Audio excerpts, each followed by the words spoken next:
Viewers, welcome back to my channel. ఈ రోజు recipe వచ్చేసి మ్యాంగో రవ్వ కేక్. సీజన్ అయిపోక ముందు ఒకసారి డెఫినెట్గా ఈ కేక్ ట్రై చేయండి. చాలా బాగుంటుంది. మైదా లాంటివి ఎలాంటివి వాడకుండా ఇంట్లోనే ఈజీగా ప్రిపేర్ చేసుకోవచ్చు. అండ్ కేక్ కూడా చాలా ఫ్లఫీగా స్పాంజీగా వచ్చింది. ఎగ్స్ వేసుకున్న కేక్ చాలా స్పాంజీగా సాఫ్ట్గా వస్తుంది, కానీ తిన్న ఫీలింగ్ అయితే రాదు. ఇలా ఒకసారి ట్రై చేయండి. కేక్ స్పాంజ్ చాలా బాగా వచ్చింది. ఎన్ని కేక్స్ చేసినా కానీ మ్యాంగోస్తో ఇలా కేక్ చేయడం చాలా యూనిక్ ఐడియా. మనం కేక్ తింటున్న కొద్దీ మ్యాంగో ఫ్లేవర్ తగులుతూ ఉంది. చాలా బాగుంది. ఈ కేక్లో నేను ఎలాంటి మైదా గోధుమ పిండి వాడలేదు. 1 కప్పు రవ్వకి 1/2 కప్పు షుగర్ వేసుకొని స్మూత్గా గ్రైండ్ చేసుకోవాలి. ఒకవేళ మనం స్మూత్గా గ్రైండ్ చేసుకోకపోతే బరకగా వస్తుంది. కేక్ కూడా అంత సాఫ్ట్గా రాదు. తర్వాత బాగా పండిన ఒక మామిడికాయని తీసుకొని గుజ్జు మొత్తం సపరేట్ చేసుకోవాలి. మ్యాంగో తీసుకునేటప్పుడు స్వీట్గా ఉన్న మ్యాంగో మాత్రమే చూస్ చేసుకోండి. కొంచెం పుల్లగా ఉన్నా కూడా కేక్ ఫ్లేవర్ మనకు అంతగా తెలియదు. ఒకవేళ మీ దగ్గర ఉన్న మ్యాంగో స్వీట్ లేదు అనుకుంటే కాస్త షుగర్ ఎక్కువగానే పడుతుంది. ఇక్కడ నేను తీసుకున్న మ్యాంగో వచ్చేసి చాలా స్వీట్గా ఉంది. మనం తీసుకున్న 1 కప్పు రవ్వకి 1 కప్పు మ్యాంగో అయితే సరిపోతుంది. రవ్వ చక్కెర స్మూత్గా పౌడర్లా గ్రైండ్ చేసుకున్న తర్వాతనే మ్యాంగో ప్యూరీ యాడ్ చేసుకోవాలి. మనం ఫస్టే ఆయిల్ మ్యాంగో ప్యూరీ అంతా వేస్తా అంటే రవ్వ మెత్తగా అవ్వదు. సో బరకగా ఉంటుంది. కేక్ కూడా తిన్న ఫీలింగ్ అయితే అనిపించదు. రవ్వగా ఉంటుంది. ఇలా స్మూత్గా గ్రైండ్ చేసుకున్న తర్వాతనే వేసుకోవాలి. అలాగే ఇందులో 1/2 కప్పు పాలు వేసుకుంటున్నాను. 2 టేబుల్ స్పూన్ల కస్టర్డ్ పౌడర్ అయితే యాడ్ చేసుకుంటున్నాను. కస్టర్డ్ పౌడర్ అయితే ఆప్షనల్.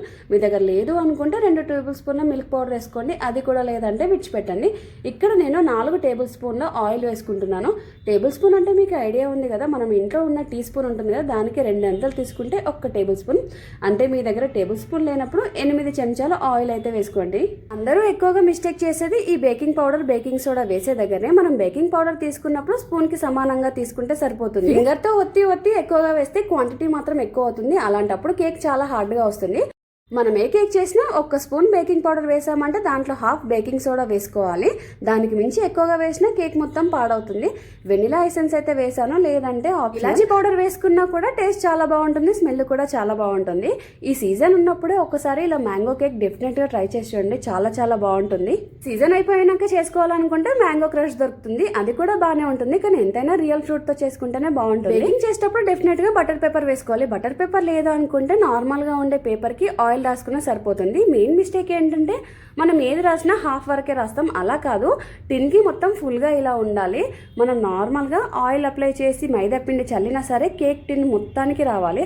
1/2 చేస్తాం కాబట్టి కేక్ బేక్ అయిన తర్వాత డోమ్ షేప్లో మనకు పగిలినట్టు వస్తుంది.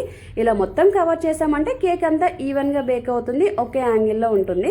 ఇది ఎవరికి తెలియక ఎలా పడితే అలా చేస్తూనే ఉంటారు. సో బ్యాటర్ అంతా ఇలా వేసుకున్న తర్వాత 1-2 సార్లు ఎయిర్ బబుల్స్ పోయేంత వరకు ట్యాప్ చేసుకోవాలి. ఈ కేక్ చేసుకోవడం చాలా సింపుల్. ఇంట్లో మ్యాంగోస్ లేనప్పుడు వేరే ఏ ఫ్రూట్తో అయినా చేసుకోవచ్చు, లేదనుకుంటే ఫ్లేవర్లెస్గా నార్మల్గా కూడా చేసుకోవచ్చు.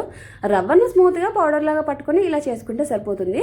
మేము షుగర్ వాడము అనుకున్న వాళ్ళు బెల్లం పౌడర్ దొరుకుతుంది, అది కూడా వేసుకున్న సరిపోతుంది. అందరూ ఎక్కువగా మిస్టేక్ చేసేది ఈ ప్రీ హీట్ దగ్గరే. అయితే 5 మినిట్స్ హై ఫ్లేమ్లో అయినా ప్రీ హీట్ చేసుకోవాలి, లేదనుకుంటే 10 మినిట్స్ లో ఫ్లేమ్లో అయినా ప్రీ హీట్ చేసుకోవాలి. డెఫినెట్గా ఇలా చేసుకుంటేనే మనకు కేక్ కరెక్ట్గా వస్తుంది. 5 మినిట్స్ మీడియం ఫ్లేమ్లో ఉంచుకున్న తర్వాత మళ్ళీ 40 to 45 మినిట్స్ ఇలా లో ఫ్లేమ్లో ఉంచుకుంటే సరిపోతుంది.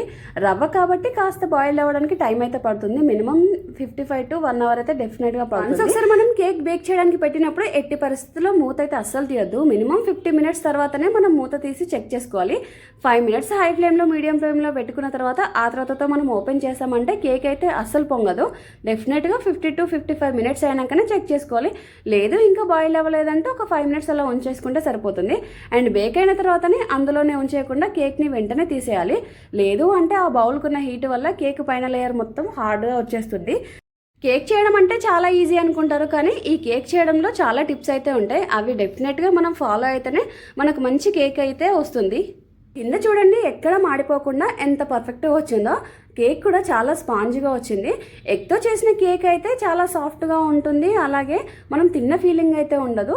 సో ఇక్కడ నేను చూపించినట్టుగా కేక్ లేయర్ చూడండి, ఎక్కడ కూడా ఎయిర్ బబుల్స్ లేకుండా చాలా సాఫ్ట్గా వచ్చింది. కేక్ స్పాంజ్ ఎప్పుడు ఎయిర్ బబుల్స్ లేకుండా టైట్గా సాఫ్ట్గా రావాలి. అలా వస్తేనే కేక్ టేస్ట్ చాలా బాగుంటుంది. ఈ కేక్ అయితే ఒకసారి డెఫినెట్గా ట్రై చేసి చూడండి. ఫర్దర్గా ఏదైనా కేక్ వీడియోస్ కావాలంటే కామెంట్ చేయండి, డెఫినెట్గా పోస్ట్ చేస్తాను.